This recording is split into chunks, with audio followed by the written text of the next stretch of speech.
Hello, friends. Welcome to the sixth day of the 30 day of prayer. And this prayer camp, we are glad that each one of you are putting in your time in praying, dedicating it, and committing to having your prayer life, having a revival through God's word. And I'm hoping and praying that each and every verse that you are looking at and each and every Bible verse that you are praying over your life may continue to sow a seed of transformation, sow a seed of revival in your heart. Today, I'm going to talk about confession. And friends, we all know about the story of Israel, and we all know the story of how the Israelites crossed the Red Sea and they wandered in the wilderness for 40 years. And that actually was not a coincidence, but it was a consequence.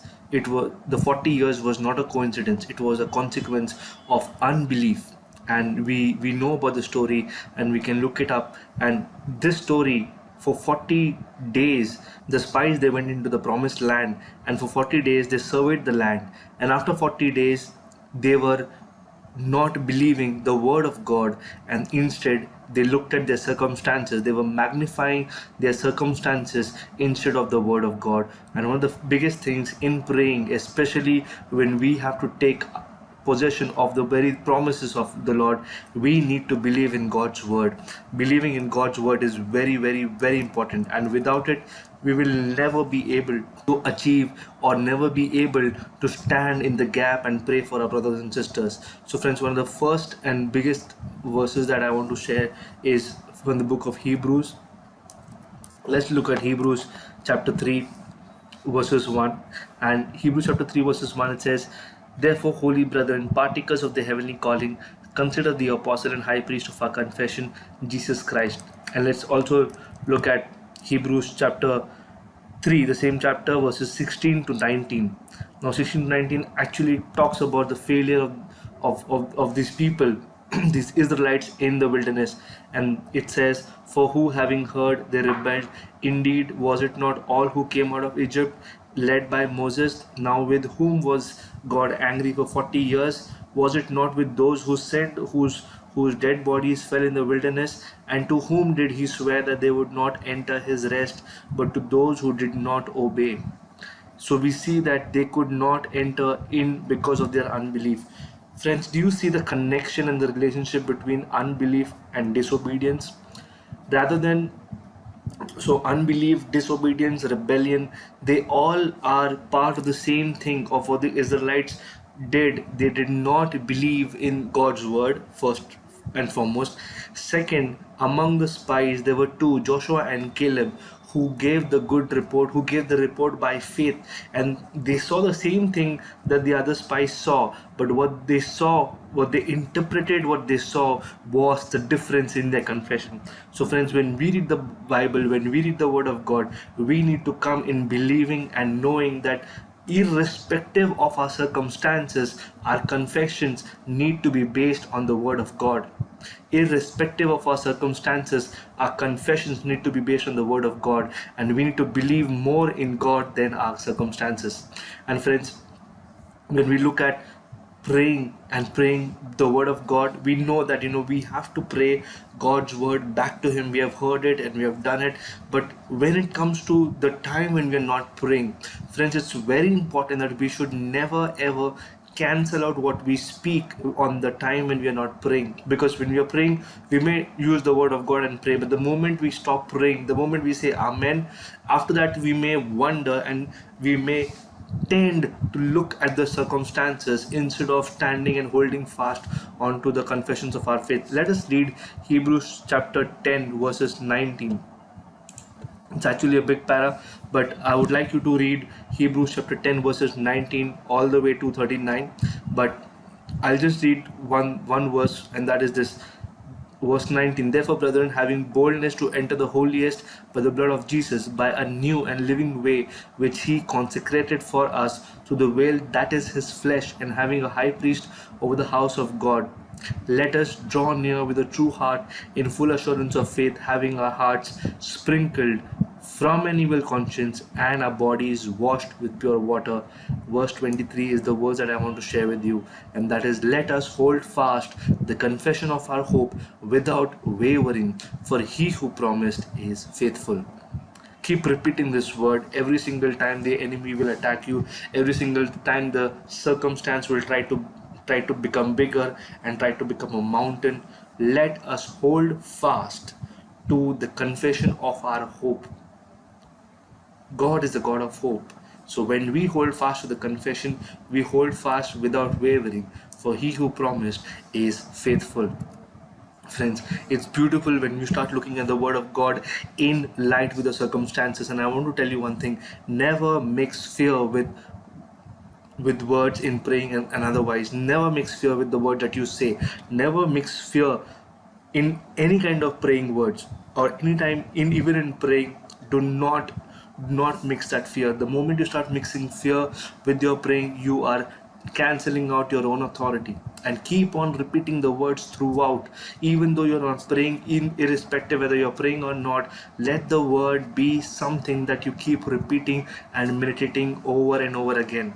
And we know this, that when we need to pray the word, and that praying the word, we saw yesterday, praying the word gets faith to rise up inside of us. But when that faith rises up, we need to let it out with our mouth, and we need to have that confession, because those confessions, the words that we speak as confession, has power.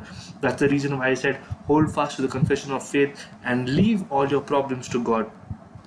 Let's look at Hebrews chapter 4, verses 1 to 2. Therefore, since a promise remains of entering his rest, let us fear lest any of you seem to have come short of it.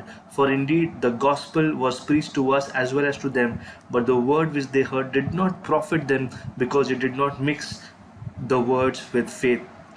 Friends, this last part where we hear the word, we know the word is good, we hear the word, but we do not mix it with faith. Friends, it's very important for us to mix what we hear, mix the word that we read, mix the sermons, mix the scriptures with faith, because if we do not, it will not profit us. Let's look at Numbers chapter 13, verse 32 to 33. And they gave the children of Israel a bad report of the land which they had spied out, saying, the land through which we have gone out as spies is a land that devours its inhabitants, and all the people whom we saw in are men of great stature. There we saw the giants. The descendants of Anak came from the giants, and we were like grasshoppers in our own sight, and so we were in their sight. Friends, our sight and needs to only be on God. Our sight needs to be only on the scriptures. The moment we look at it towards our surrounding, the moment we start seeing what is around us, what surrounds us, we will forget who is with us, who is in us, and who is upon us. And friends, Romans chapter 10 verse 17 says, faith comes by hearing, and hearing the word of God. And this is a repetition of not just a principle, but also of a practice and also of a promise. When we hear the word of God, faith comes, faith starts arising in our hearts. And the last thing I want to share this morning is casting all your care upon him, for he cares for you. Friends, it's very important that we learn to leave our problems on him and not take it back. The moment we say amen to our praying, the problem needs to be left with our provider. We cannot take back that problem back to us in our seats. When we go to the altar, we lay it and we sacrifice our problems there for it to be burned, for it to be taken care of by God. When we sacrifice our problems on the altar, we do not get it back. It's like, I went to repair my watch, and it was a very expensive watch, and I went to repair it, and I went to the store and I told that I want to repair this watch. He said, okay, but you'll have to leave the watch with me. And he told me that the watch repair will take a lot of time. And then he also told me that even if you stand here, and even if I wanted to remove certain instruments or certain pieces of your watch, I could do it without you knowing it. I could just say it has gone bad and I could remove it. So you need to build trust in the very fact that you have come here. I haven't come to you to repair the watch. You have come here to repair the watch. It is my duty to repair the watch. But for it to happen, you need to leave it with me. If you take it back, I cannot repair it. You will be left with a broken watch. And I learned something that day. Our problems are like a broken watch. We need to let it be with God and pick it up once he has built it through. Same way, every single time when we go to pray, when we have a petition, when we have a supplication, we go there with thanksgiving, with confidence. We leave our problems at the foot of the cross and we come back empty handed. We do not carry the problem back with us to our homes. Otherwise, the entire purpose of going to the Lord would be vain. Now, if it is difficult for you, then you need to start building trust with God to handle your problems better than you. Had you been able to handle your problems, you wouldn't have needed to go into God in the first place. But this is what I've learned. I can handle some problems, but it is better that bigger hands handle them. And that is the reason why I pray. That is the reason why, even for the smallest things, even though I can handle it, I involve God because I like Him when He does the smallest stuff and when He continues to keep being involved in the smallest details of our lives. Because that is how much He loves us and that is how much He wants us to partake in His presence. Friends, as we pray and as we continue to read the word and as we continue to partake in this prayer camp, my prayer is this, that your faith confessions would continue to get stronger and stronger every single day as you spend time knowing your authority in praying, praying with patience, praying with confidence, praying with faithful confessions. I am having this praying that your life will continue to be transformed each and every day right through these 30 days. Let us pray. Heavenly Father, I thank you for this amazing time and I thank you again for blessing and being with us. I pray and I ask you to touch each one who is being a part of this camp, O Lord. And Heavenly Father, I pray that you touch them and transform their lives, that they may continue to acknowledge and experience your grace, your truth, your mighty work, O Lord Father, in their lives. Heavenly Father, I pray that you transform their prayer life. I pray that you transform their personal life, O Lord, that they may be able to continue to understand the very spiritual mysteries of your only Son, Jesus Christ.